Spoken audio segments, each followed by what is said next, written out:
Alright, what is up my homies? Welcome to Brainmelt University. I can't even get my entry good. It's a Monday. Alright, what is up my homies? Welcome to Brainmelt University. Today we're going to be talking about how to defeat spanning tree protocol. As always, we'll be discussing the what's, the whys, and the hows, and if you find this video helpful, please feel free to like, subscribe, hit the notification bell, and if you have any questions, comments, or concerns, please drop them in the comments below, and with all that, let's get started. Let's say it's a Monday morning, you show up to the office with the biggest, heaviest, most concentrated cup of coffee you can have.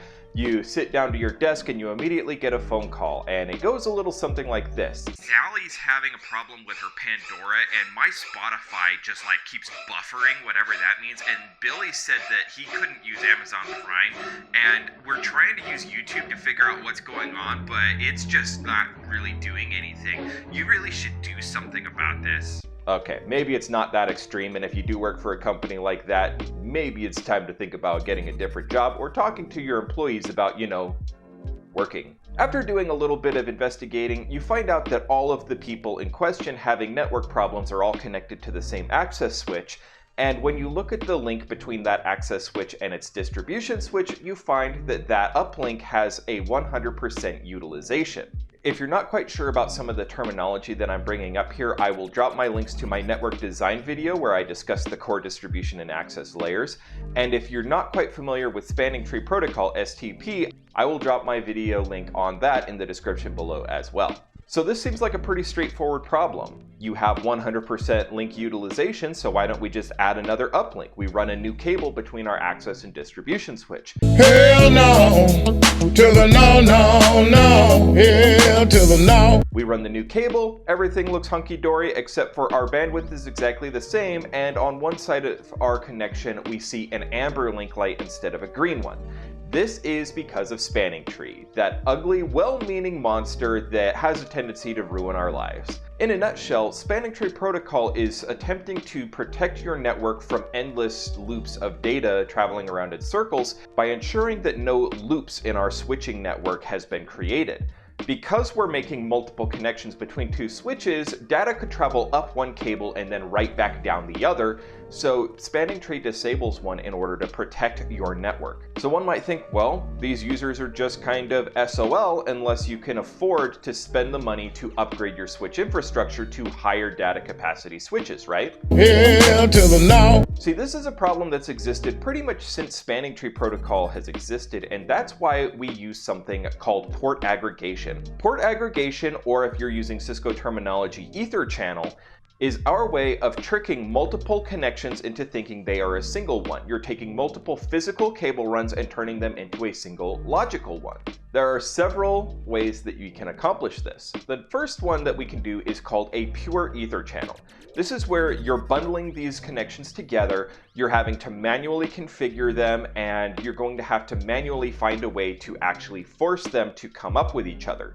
This usually involves shutting down all of the interfaces on one side at once and then bringing them up at the same time in order for them to come up as a single logical connection. This does create a problem because this could mean that all of your users connected to this access switch are going to lose their network connection temporarily, and that can create just as many problems as the one you're trying to fix. This is why we have a pair of protocols designed to establish an ether channel for you without having to drop your connections entirely. The first one is the port aggregation protocol, PAGP.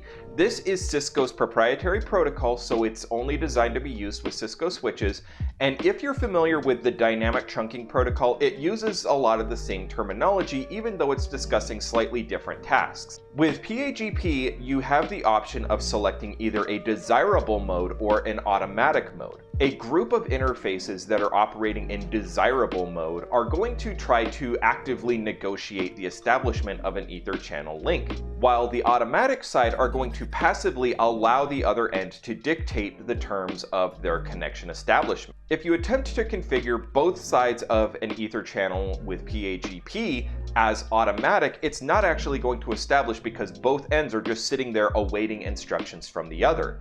However, if you assign desirable to both sides, this shouldn't necessarily prevent it from establishing a connection.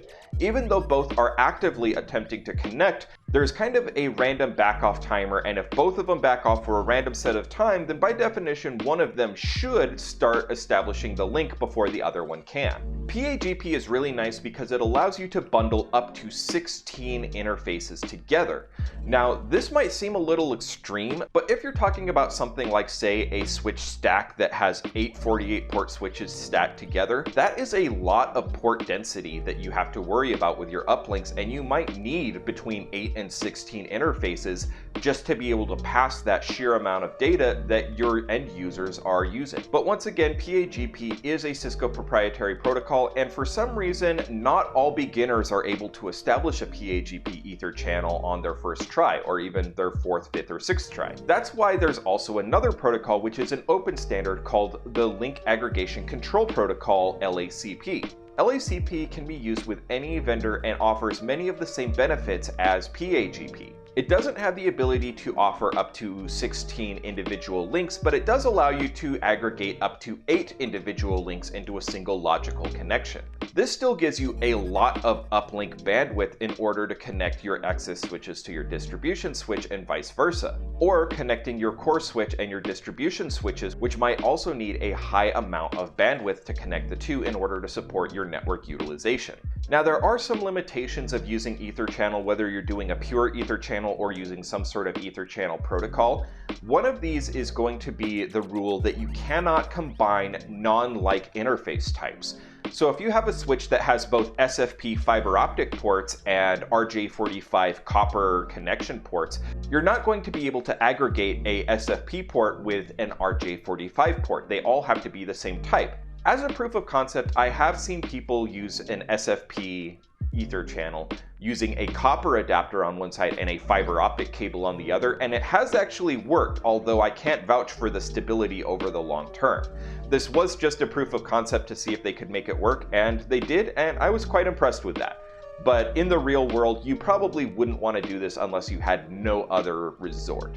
Another rule is that you cannot mix interface capability. You cannot combine a 10 gigabit interface with a 1 gigabit interface. Now, this is on the same chassis, mind you. So say if you combined a couple gigabit interfaces on one side and a couple fast Ethernet on the other, because that's all the other side is capable of, this will still work, but your Ether channel will effectively operate as a 200 megabit connection instead of a 2 gigabit connection, because the other end is not going to be able to support that 10 times bandwidth. Now, in our network design video, we did talk about protocols that we use to aggregate chassis together, or combining multiple devices logically into a single device. This chassis aggregation is normally accomplished using some sort of Ether channel link, because these two switches are going to need high bandwidth between the two. This also allows you to create what's called a multi-chassis Ether channel. This is where you have two sides of an aggregated chassis, and each distribution switch would be able to connect to each side of those aggregated core switches.